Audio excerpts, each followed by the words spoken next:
दोस्तों मेरी clinical practice में मुझे बहुत ही अलग अलग प्रकार के अनुभव होते हैं, अलग अलग प्रकार के केस स्टडीज़ मुझे देखने को और जानने को मिलते हैं। आज मैं एक ऐसा ही यूज़फुल और इंटरेस्टिंग केस स्टडी जो कि मैरिज लाइफ से जुड़ा हुआ है वो आपके साथ शेयर करने वाला हूँ, जिससे आपकी मैरिज लाइफ में भी आपको बहुत सारी चीज़ें जानने को मिलेगी, समझने को मिलेगी और उससे आप अपनी मैरिज लाइफ को और बेहतर बना पाएंगे। पर उससे पहले मेरी रिक्वेस्ट है कि अगर आप इस चैनल पर पहली बार आए हैं तो हमारे चैनल को ज़रूर से सब्सक्राइब कर दें। मैं एक होलिस्टिक साइकोलॉजिस्ट हूँ, प्रैक्टिस करता हूँ और मेरे जो एक्सपीरियंसेस होते हैं रिलेशनशिप के ऊपर, मेंटल हेल्थ के ऊपर, वो जो एक्सपीरियंसेस आपके साथ शेयर करता हूँ जिससे आपकी लाइफ और बेटर हो सके। तो दोस्तों शुरुआत करते हैं आज के केस स्टडी के बारे में। अभी मुझे मिलने के लिए एक कपल आया। एज अराउंड जो फीमेल है उसकी होगी 40-45 के आसपास और जो मेल है उसकी एज होगी 50 के आसपास। तो ये जो कपल था उसमें वाइफ़ की जो कंप्लेन थी कि मेरे हस्बैंड जो है अब मुझ में इतना इंटरेस्ट नहीं लेते हैं, वो एकदम मेरे साथ टाइम स्पेंड करना उनको अच्छा नहीं लगता है, कुछ ना कुछ बहाने बनाकर वो मुझसे दूर रहने की कोशिश करते हैं। दोनों साथ में आए थे फिर भी उनकी वाइफ जो थी वो मुझे इस तरीके की कंप्लेन कर रही थी। अभी मेरा ऑब्जर्वेशन क्या है और मेरा कंक्लूज़न क्या निकला और उसके बाद में उनको मैंने जो चीज़ बताई उनसे उन्होंने रिलेट किया, वो मैं आपके साथ शेयर करता हूँ। देखिए वाइफ जो थी ना वो मेरे सामने ही, अगर वो उनका हस्बैंड कुछ बोलने को जाए, कुछ एक्सप्रेस करने को जाए, कुछ बताने को जाए, तब वो बात को बीच बीच में काट रही थी। और उनका जो कम्युनिकेशन था उससे मुझे ये भी पता चला कि हस्बैंड की सारी चीज़ें वही डिसाइड करती है, यानी कि हस्बैंड क्या कपड़ा पहनेगा, कब पहनेगा, कौन से इवेंट में पार्टिसिपेट करेगा, कहाँ जाएगा, ये सारी जो चीज़ें हैं वो ज़्यादातर डिसीजन जो था वो उसकी वाइफ ही लेती थी। और ज़्यादातर किस्सों में उसको ऐसा ही जाता थी कि आपको कुछ पता चलता नहीं है, आप ठीक तरीके से कर नहीं पाएंगे। ये जो सारी चीज़ें हैं वो उसके साथ रिपीटेडली कर रही थी। तो इन शॉर्ट जो वाइफ का बिहेवियर था और बहुत ही कंट्रोलिंग था।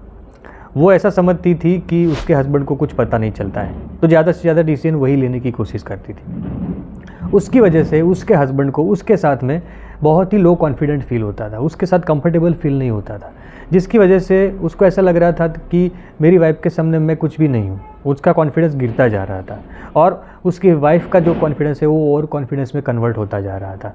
और जो अट्रैक्शन है दोनों के बीच में, देखिए मैरिज लाइफ में अट्रैक्शन बहुत ही ज़रूरी है। हमारे मैरिज लाइफ को तरोताज़ा रखने के लिए, उसके अंदर चार्म बरकरार रखने के लिए हमें अट्रैक्शन को बरकरार रखना बहुत ही ज़रूरी है। अगर एक पार्टनर का बिहेवियर ऐसा रहेगा कि सामने वाला का कॉन्फिडेंस वो तोड़ रहा है, कम कर रहा है, तो जो पार्टनर है हमारा वो हमसे दूर होता जाएगा। अगर पार्टनर को सेफ्टी फील नहीं हो रही है, कॉन्फिडेंट फील नहीं हो रहा है, उसको ऐसा नहीं लग रहा है कि ये सामने वाले जो हमारा पार्टनर है मुझे समझ रहा है, तब तक वो कंफर्टेबल फील नहीं करेगा और ज़्यादा टाइम हमारे साथ स्पेंड करने की कोशिश भी नहीं करेगा, वो हमें अवॉइड करने की कोशिश कर रहे हैं। आप भी आपके आसपास में ऐसे कपल देखते होंगे कि एक भी पार्टनर अगर डोमिनेटिंग ज़्यादा है या बात बात पर सामने वाला का कॉन्फिडेंस तोड़ने की, उसे नीचा दिखाने की कोशिश करता है, तो उस समय पर जो दूसरा पार्टनर होता है वो धीरे धीरे उससे दूर होता जा रहा है। वो वाइफ जो थी वो दिखने में बहुत ही खूबसूरत थी, बहुत ही अट्रैक्टिव थी, पर फिर भी उसका हस्बैंड उसके अंदर इंटरेस्ट कम करता जा रहा था। यानी उसको वाइफ को भी महसूस हो रहा था कि मेरे अंदर कुछ ना कुछ ऐसी चीज़ है जिसकी वजह से मेरा हस्बैंड मुझसे दूर हो रहा है। अच्छा हुआ कि उसने ये चीज़ आइडेंटिफाई की और मुझसे मिलने के लिए आए, तो मैंने ये जो चीज़ उन्हें बताई उससे उनको रियलाइज़ हुआ कि सही में ये जो सारी चीज़ें हैं वो हमारी रिलेशनशिप को बिगाड़ रही है। और थोड़े ही टाइम के अंदर उन्होंने जो चीज़ मैंने जो स्टेप्स बताए वो उन्होंने फॉलो किए। उनके कम्युनिकेशन में, साथ में टाइम स्पेंड करने के कुछ चीज़ें मैंने बताई, तो उससे उन्हें उनके रिलेशनशिप में काफ़ी बदलाव देखने को मिला, पॉजिटिव बदलाव देखने को मिला। तो देखिए दोस्तों, ऐसी छोटी छोटी बातें होती हैं रिलेशनशिप में जो अगर हम लोग ध्यान में नहीं रखेंगे तो हमारी रिलेशनशिप ख़राब होते जाएंगे और हमको पता भी नहीं चलेगा कि एक्चुअली इसके पीछे कौन सी वजह थी। हम लोग बड़ी बड़ी चीज़ों को समझने की कोशिश करते हैं पर कई बार हम लोग छोटी चीज़ों को नज़रअंदाज कर देते हैं। तो दोस्तों ये थी आज की बात। इस टॉपिक से, इस केस स्टडी से आपको क्या सीखने को मिला, आपको कुछ ऐसा मैसेज मिला जिससे आप अपनी लाइफ में इम्प्लीमेंट करना चाहेंगे, मुझे कमेंट सेक्शन में ज़रूर से बताएं। और हाँ, फिर से एक बार आपसे रिक्वेस्ट करूंगा कि हमारी ये जो नई चैनल है, जो डेवलपिंग चैनल है, आपके ही सपोर्ट से हम लोग आगे बढ़ पाएंगे, तो इसे सब्सक्राइब ज़रूर से करें। इन्फॉर्मेशन अच्छी लगे तो शेयर ज़रूर से करें। फिर मिलेंगे नए विषय के साथ में। Thank you very much.